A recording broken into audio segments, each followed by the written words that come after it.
শুধু সৎ পথে আমি আছি, সমস্যা আমার আসতেই থাকবে। আমি শুধু অসৎ পথ খুঁজে খুঁজে পৃথিবীর থেকে সুবিধাই নেব, আমার ইমান দুর্বল।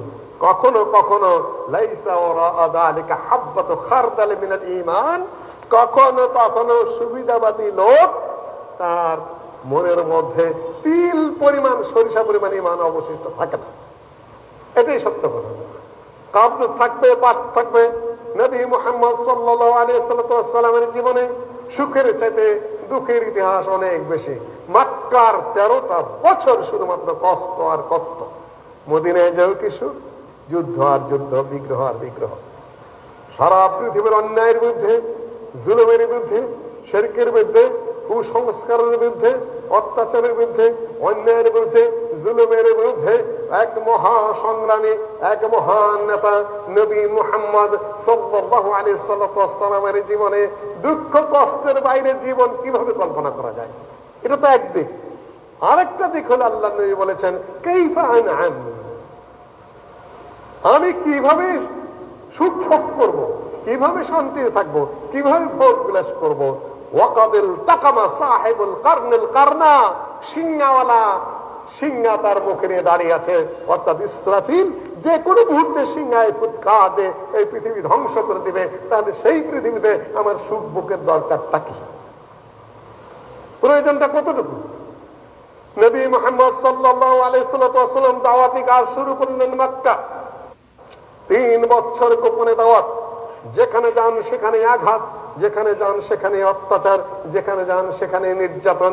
তারপরে গোটা পরিবারকে একেবারে অবরোধের মধ্যে ফেলে দিল।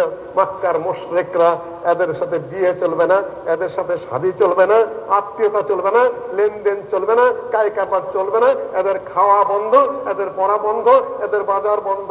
অভাবে, অভিযোগে, কষ্টে, দুঃখে এই বানু হাশেমের, বানু আবু তালেবের মাদের বুকের দুধ শুকিয়ে গিয়েছিল, বাচ্চাদের খাওয়ার কি সেটা অবশিষ্ট ছিল না। এবং মানুষরা ক্ষুধায় পড়ে গাছের ছাল খেয়ে, পাতা খেয়ে ছাগলের মতো পায়খানা করত। 3টা বছর, 2-1 দিন না, 2-2.5 বছর। এই কষ্টের মধ্যে হিজরতের অনুমতি হলো। একদল চলে গেলেন হাবাসায়, আরেক দল চলে গেলেন মদিনায়। অত্যাচারের, নির্যাতনের চেয়ে আল্লাহ নবী হিজরত করার অনুমতি দিয়ে দিলেন। নারী এবং পুরুষেরা, মহিলারাও হিজরত করেছেন। সেই হাবাসায় খানকার কথা নয়, সেই লোহিত সাগর পাড়ি দিয়ে ইয়ামানের বর্ডার দিয়ে নারী পুরুষরা হিজরত করে চলে গেছেন নাজ্জাশীর দেশে। আরেক দলের অনুমতি হয়ে গেল মদিনায় হিজরত করার। আল্লাহ নবীর সঙ্গী সাথী মক্কায় চলে কমে গেল। শুধুমাত্র আবু বকর রাদিয়াল্লাহু তাআলা আনহুর মতো 2-1 জন থাকলেন। আবু বকর রাদিয়াল্লাহু তাআলা আনহু আল্লাহর নবীর কাছে হিজরতের অনুমতি চাইলেন। আল্লাহ নবী বললেন, আমার মনে হচ্ছে তুমি আমার হিজরতের সঙ্গী হবে, তাড়াতাড়ি করো না।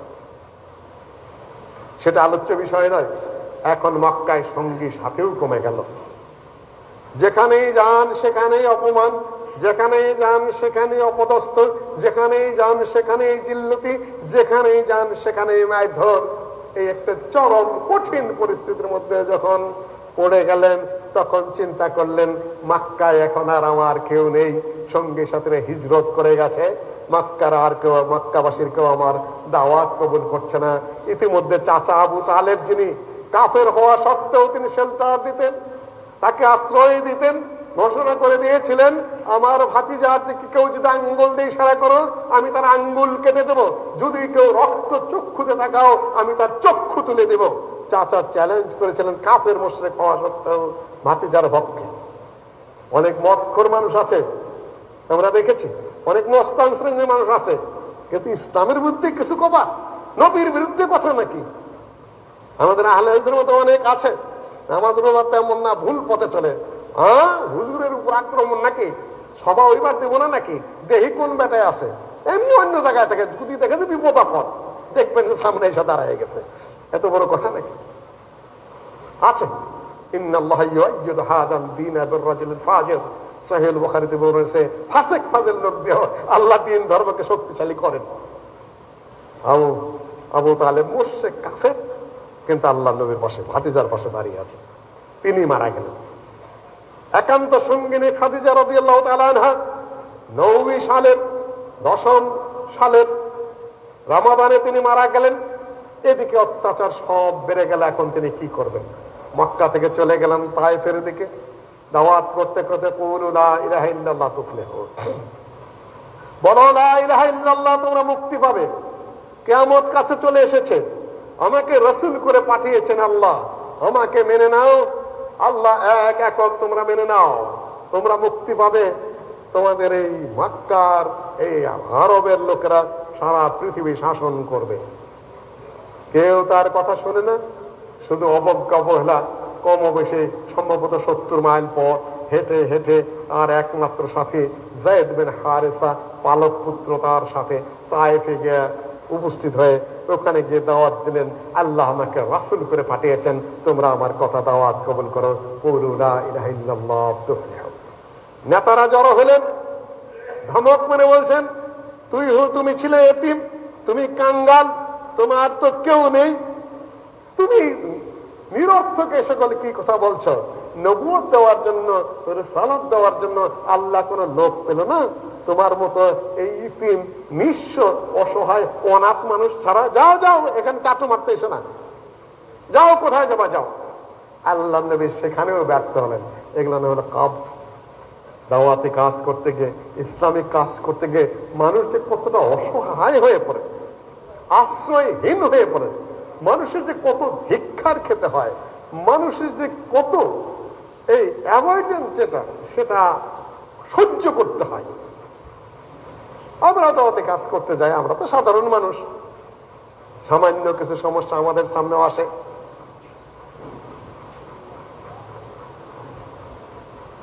আমাদের মসজিদে আগুন দেয়, আমাদেরকে ধাওয়া করে, দিনই জালসা আক্রমণ করে, প্রশাসনকে মিথ্যা অভিযোগ দিয়ে বন্ধ করে দেয়, বন্দি করে, মারধর করার চেষ্টা করে। আমরা চেষ্টা করি দাঁড়িয়ে থাকতে, আলহামদুলিল্লাহ কাজ হয়। যে পরিমাণ যুবক, যে পরিমাণ যুবতী, যে পরিমাণ শিক্ষিত সচেতন মানুষ দাওয়াত কবুল করছে, সাধারণ মানুষের মধ্যে যে পরিমাণ দাওয়াত ছড়ে গেছে, আমাদের কল্পনার বাইরে, আমাদের চিন্তার বাইরে, আলহামদুলিল্লাহ। কাজী নবী মুহাম্মদ সাল্লাল্লাহু আলাইহি সাল্লামের উপরে যে অত্যাচার এসেছে, তার 1000 ভাগের 1 ভাগ আসেনি। সম্মানিত মুসলিমগণ, এতেও সন্তুষ্ট হলো না তায়েফবাসী, ভকাটে ছেলেদেরকে লাগিয়ে দিল যে একে গালিগালাজ করো, একে ধাওয়া দাও, একে তোমরা মারধর করো। রাস্তা দিয়ে চলে যাচ্ছেন আল্লাহর নবী, গালি দিচ্ছে, থুতু দিচ্ছে, ছোট ছোট কঙ্কর দিয়ে ঢেল নিক্ষেপ করছে। হাজার হাজার ফুল দিয়েও যদি নিক্ষেপ করা হয়, এক সময় মানুষ ক্ষত বিক্ষত হয়ে যায়। ছোট ছোট কুচি পাথর দিয়ে তারা নিক্ষেপ করছে। আল্লাহ নবীর গায়ে লাগছে, মাথায় লাগছে, বুকে লাগছে, হাতে লাগছে। এই অবস্থায় তিনি একটা বাগানে গিয়ে আশ্রয় গ্রহণ করলেন। যায়েদকে জিজ্ঞাসা করছেন, আইয়ু ওয়াক্তিন হাদা, আল্লাহ নবী বেহুশ হয়ে গেছেন, চিনতে পারছেন না সময় কত হয়েছে, সালাতে রক্ত হয়েছে কিনা। যায়েদ বলছেন, ইয়া রাসূলুল্লাহ, এ তো আসর রক্তের ভাটি পড়ে গেছে, তাড়াতাড়ি আমার ওযু করতে হবে, দেখো তো পানি পাও কিনা। আল্লাহ নবী ওযু করার সময় জুতা খুলতে গেছেন, গায়ের রক্ত জুতায় গিয়ে জমাট ফেটে গেছে, এখন তিনি জুতা খুলতে পারছেন না। এভাবে অত্যাচার। ওই সময় আল্লাহ নবী বললেন, আল্লাহুম্মা ইন্নী আশকু ইলাইকা দাফা কুওয়াতি ওয়া কিল্লাতা হিলাতি ওয়া হাওয়ানি আলান নাস ইলা মান তাকিলুনি ইলা বাঈদি ইয়াতাজাহামুনি আও ইলা আদুওয়িন মাল্লাকতাহু আমরি ইন লাম ইয়াকুন মিনকা আলাইয়া গাদাবুন ফালা উবালি। হে আল্লাহ, আমি আপনার কাছে অভিযোগ করছি, কিল্লাতে দাফা কুওয়াতি, আমার শরীরের শক্তি কম, আমি এদের বিরুদ্ধে লড়তে পারছি না। ওয়া কিল্লাতে হিলাতি, বুদ্ধি শুদ্ধি এবং পলিসি দিয়ে ওদের সাথে আমি সারতে পারছি না। ওয়া হাওয়ানি আলান নাস, মানুষের মধ্যে আমি এই যে অপমান হচ্ছি, অপদস্থ জিল্লতি হচ্ছি, মক্কা থেকে এই তায়েফ পর্যন্ত, আল্লাহ কোথাও আমার কোনো সম্মানের জায়গা নেই। ইলা মান তাকিলুনি, হে আল্লাহ, তুমি আমাকে কার হাতে ছেড়ে দিলে? নবুয়ত দিয়ে, রিসালাত দিয়ে কার হাতে তুমি ছেড়ে দিলে? দূরবর্তী মানুষের মতো আমাকে, দূরবর্তী প্রবাসী মানুষের মতো তারা দূরবর্তী মানুষ মনে করে, কেউ আমার আপনজন হিসেবে মনে করে না। দুশমনদের হাতে ছেড়ে দিলে যে তারা যে আমার মালিক হয়ে গেলে, এরকম আমার সাথে দাসের আচরণ করছে, এখন আমি কোথায় যাবো আল্লাহ? তুমি কি আমাকে ছেড়ে দিয়েছো? ইল্লাম ইয়াকুন মিনকা আলাইয়া গাদাবুন ফালা উবালি। হে আল্লাহ, তুমি যদি স্বেচ্ছায় আমার উপর রাগান্বিত না হয়ে যদি এগুলো আমার উপর করে থাকো, আমার কোনো পরোয়া নাই, আমি সহ্য করেই যাব। কিন্তু তুমি যদি রাগান্বিত হয়ে থাকো তাহলে সেটাই হবে আমার জন্য দুঃখের কারণ। ওয়ালা হাওলা ওয়ালা কুওয়াতা ইল্লা বিল্লাহ। হে আল্লাহ, তুমি ছাড়া আমার কোনো আশ্রয়ের জায়গা নেই। মানুষ এমন পরিস্থিতিতে পড়ে যায়, চিন্তার কোনো কারণ নেই। 2 রাকাত সালাত আদায় করলেন, কিছু দূরে কারনুল মানাজিলে গিয়ে পৌঁছালেন। সেখানে আল্লাহ বললেন, নবী, মানুষেরা তোমার কথা শুনলো না। দেখো, মানুষ ছাড়া তোমার কত উম্মত আছে। শত শত জিন এসে হাজির হয়ে গেল ফজরত কারনুল মানাজিল। তোমার উম্মতের মধ্যে জিন আছে, শুধু মানুষ না, দূর থেকে নসিবিনের জিনেরা, আম্মুরিয়ার জিনেরা, মক্কা দূরবর্তীর জিনেরা তোমার দাওয়াত কবুল করে নিয়েছে। আল্লাহ নবীকে জিনের উম্মত হাজির করে দিলেন। আল্লাহ নবী সেখানে সূরা আহকাফে আয়াত এসেছে, ওয়াইজ সারাফনা ইলাইকা নাফারাম মিনাল জিন, সূরা জিন্নে আয়াত এসেছে কুল উহি ইলাইকা আন্নাহু ইসতামা'a নাফারুম মিনাল জিন।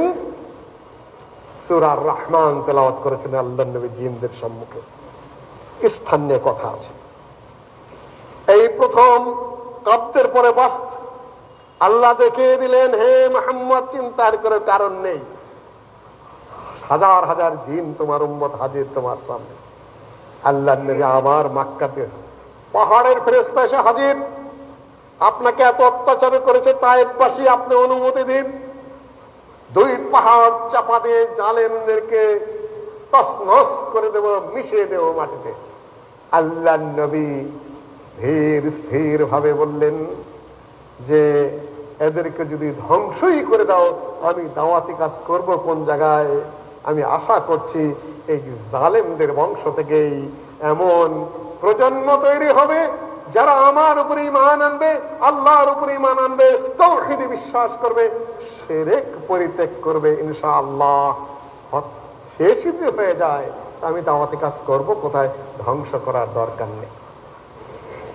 আল্লাহ নবী মক্কা থেকে ফিরে যাচ্ছেন। যায়েদ বিন হারেসা বলছেন, আবার আপনি মক্কায় যাবেন? যে হ্যাঁ, আমি আবার মক্কায় ফেরত যাব। যাকে আল্লাহ যে ভূখণ্ডে পাঠান সেখানে তার দায়িত্ব আছে, দ্রুত গতিতে স্থান ত্যাগ করতে হয় না। চতুর্দিকে অত্যাচার, উৎপীড়ন, সমস্যা, আমি ভেগে আত্মরক্ষা করব। নবী ইউনুস করতে চেয়েছিলেন, আল্লাহ পছন্দ করেন নাই। নবী মুহাম্মদ সাল্লাল্লাহু আলাইহি ওয়াসাল্লাম অনুমতির আগে হিজরত করতে পারেন না, মক্কাতেই তাকে ফেরত যেতে হলো। আল্লাহ নবী বললেন, ফেরত যাব, আল্লাহ এখানে কবুল করবেন ইনশাআল্লাহ, আল্লাহ এই দিনকে বিজয় করবেন। যায়েদ ধৈর্য ধারণ করে। ঠিক এই মুহূর্তে মেরাজ, কষ্টের পরে আবার শুরু হয়ে গেল। জিনেরা তোমার উম্মত নবী মুহাম্মদ, তোমার চিন্তার কোনো কারণ নেই।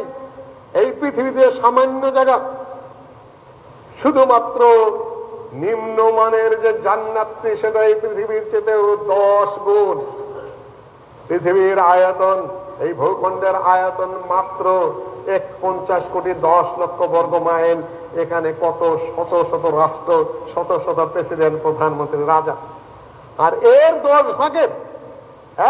ভাগ হলে সবচেয়ে নিম্নমানের জান্নাত। কিছুই নাই পৃথিবী, পরীক্ষার জায়গা। আল্লাহ বললেন, শোনো, এখন আমি তোমাকে কি দেখাই, দেখো। বিসমিল্লাহির রহমানির রহিম। সুবহানাল্লাযী আসরা বিআবদিহি লাইলাম মিনাল মাসজিদিল হারাম ইলাল মাসজিদিল আকসা আল্লাযী বারাকনা হাওলাহু লিনুরিয়াহু মিন আয়াতিনা ইন্নাহু হুয়াস সামিউল বাসীর। তোমার উম্মত সারা পৃথিবীতে রাজত্ব করবে। ফিলিস্তিন তখন খ্রিস্টানদের অধীনে। নবী মুহাম্মদ সাল্লাল্লাহু আলাইহি ওয়াসাল্লামকে আল্লাহ ওয়াহদাহু লা শারীকা লাহু কাবার ঘর থেকে নিয়ে পৌঁছে দিলেন বাইতুল মাকদিসে। শাসক হলেন খ্রিস্টানরা। সেখানে আল্লাহর নবী গিয়ে উপস্থিত হলেন। সকল নবীরা তার পেছনে সালাত আদায় করলেন। ইহুদিরা যাকে ফলো করে বলে দাবি করে, মুসা আলাইহিস সালাতু ওয়াস সালাম সেখানে আল্লাহর নবীর মুক্তাদি।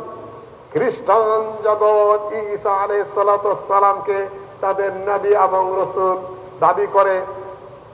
তিনি আল্লাহ নবীর পিছনে ইক্তেদা করছেন। অর্থাৎ আল্লাহ বুঝিয়ে দিলেন, মক্কার কয়েকটা কাফের মুশরিক তোমাকে অত্যাচার করছে, কিছু মনে করো না, তুমি আসলে সারা পৃথিবীর সকল মানুষের ইমাম, তোমার পিছনে সকল নবী ইক্তেদা করছে, নির্দ্বিধায় নিঃসংকোচে তোমার ইমামত তারা মেনে নিচ্ছে। নবী মুহাম্মদ সাল্লাল্লাহু আলাইহি ওয়াসাল্লাম রাত্রে মুহূর্তের মধ্যে পৌঁছে গেলেন বাইতুল মাকদিস। এই পর্যন্ত ইসরা। কাবার ঘরে কিছু ঘটনা ঘটেছিল, আজকে সময় কম, এক খুতবায় সব বলা যাবে না। আল্লাহ নবীর বুকটা ফাটানো হয়েছে, পেটের নিচ পর্যন্ত মারাকা বলা হয়েছে, লিব্বা বলা হয়েছে, বিভিন্ন ভাষায় এসেছে হাদিসে। তারপরে তার হার্ট, হৃদয়টা বের করা হয়েছে। সারা পৃথিবীর বুকে এইটাই সবচেয়ে বড় শল্য চিকিৎসা, অপারেশন জারাহা, যেটা বলে আরবি। প্রথমে এই প্রমাণিত মানুষ মনে করতো এরপরে মানুষ বাঁচতে পারে। পরিষ্কার হাদিসের ভাষায় 1400 বছরের আগেই আল্লাহ নবীর পুরা বুকটা ফাটানো হয়েছে, তারপরে আল্লাহ নবী জীবিত। সেখানে হার্ট ধোয়া হয়েছে, এখনো কিন্তু হার্ট ধোয়া হয়, এখনো কিন্তু আপনার কিডনি ধোয়া হয়। 1400 বছর আগের কথা। এখন তো অত্যাধুনিক চিকিৎসা শাস্ত্রের বিষয় এটা। কিডনি ধোয়া হয়, অন্য অঙ্গ প্রত্যঙ্গ ধুয়ে সেখানে কেটে সেখানে আবার ট্রান্সপ্লান্টেশন করে তারপরে মানুষকে সুস্থ করে তোলা হয়। এটা 1400 বছর আগেই করা হয়েছে। মানুষ তো সেই যুগে অবাক, বিশ্বাস করতে চায় না। এখন ডাক্তাররাই পারছে অনেক কিছু। তারপরে সেখানে ঈমান দিয়ে, হিকমত দিয়ে, জ্ঞান দিয়ে ভরে দেওয়া হয়েছে। কোনো সিলিন্ডার নেই, কোনো রকেট নেই, নাসার কোনো গবেষক সেখানে ছিল না, রাশিয়ার কোনো উন্নত মানের গবেষক ছিল না, সেখানে নীল আর্মস্ট্রং ছিল না, সেখানে ওই আমেরিকার কোনো গবেষণা ছিল, মেজর গ্যাগারিনও ছিল না, যারা প্রথম মহাশূন্যে উঠেছে। নবী মুহাম্মদ সাল্লাল্লাহু আলাইহি ওয়াসাল্লাম 1400 বছর আগে কোনো ধরনের রকেট ছাড়া, কোনো ধরনের গ্যাসের সিলিন্ডার ছাড়া, কোনো ধরনের প্রস্তুতি ছাড়া শুধুমাত্র ভিতরে কি কাজ করে দিলেন জিবরিল, সেইটা নিয়েই বোরাকে চড়ে, যেটা সাদা ঝকঝকা খাচ্চরের চেতে নিচু, গাধার চেতে উঁচু একটা যানবাহনে চড়ে মুহূর্তের মধ্যে চলে গেছেন বাইতুল মাকদিস। সেখান থেকে উপরের দিকে ওটা, এটা না মেরাজ। এখন শুরু হলো। প্রথম আকাশে গিয়ে কোরআন আনলেন জিবরিল। কে? মুহাম্মদ। তাকে আসতে বলা হয়েছে। হ্যাঁ, দরজা খোলো। আকাশের কিন্তু দরজা আছে। আকাশে স্বীকার করতে চায় না বৈজ্ঞানিকরা। আকাশও আছে, মা আকাশের দরওয়াজাও আছে। খোলো। খোলা হলো। বাবা আদম প্রথম আকাশে বসে আছেন। লম্বা কিসসা। মারহাবান বিল ইবনিস সালেহ ওয়ান নবিয়্যিস সালেহ। স্বাগতম, স্বাগতম, most welcome, cordially welcome my dear son, respected son. আমার প্রিয় পুত্র, আমার সম্মানিত পুত্র, যেটা আদম সন্তান আমরা সবাই, এবং রেসপেক্টেড প্রফেট, রেসপেক্টেড মেসেঞ্জার, সম্মানিত নবী, সম্মানিত রাসূল, তুমি হাজির হয়েছে আকাশে এসে। আলহামদুলিল্লাহ, ওঠো, আসো। বাকি আকাশের বিবরণ আমি দেব না। সপ্তম আকাশে গিয়ে বাকি আকাশের যে সকল ফেরেশতা নবীদের সাথে দেখা হলো, তারা সবাই বলেন ভাই। দুইজন নবী শুধু বলেছেন পুত্র। একজন প্রথম আকাশে নবী আদম বাবা, আদি বাবা, আর সপ্তম আকাশে ইব্রাহিম আলাইহিস সালাম বলেন পুত্র। উনি আমাদের মিল্লাত আবিকুম ইব্রাহিম ওয়া সাম্মাকুমুল মুসলিমিন। তার পরবর্তী যত নবী সকল শাখা প্রশাখা হয়ে ইব্রাহিম আলাইহিস সালাম তার পিতা। এই জন্য তিনি পুত্র বললেন। সম্মানিত মুসলিমগণ, সেখান থেকে তাকে নিয়ে যাওয়া হলো সিদরাতুল মুনতাহা। ইনদা সিদরাতুল মুনতাহা ইনদাহা জান্নাতুল মাওয়া। সিদরাতুল মুনতাহা পর্যন্ত নিয়ে যাওয়া হলো। সিদরা মানে হলো বড়ই গাছ।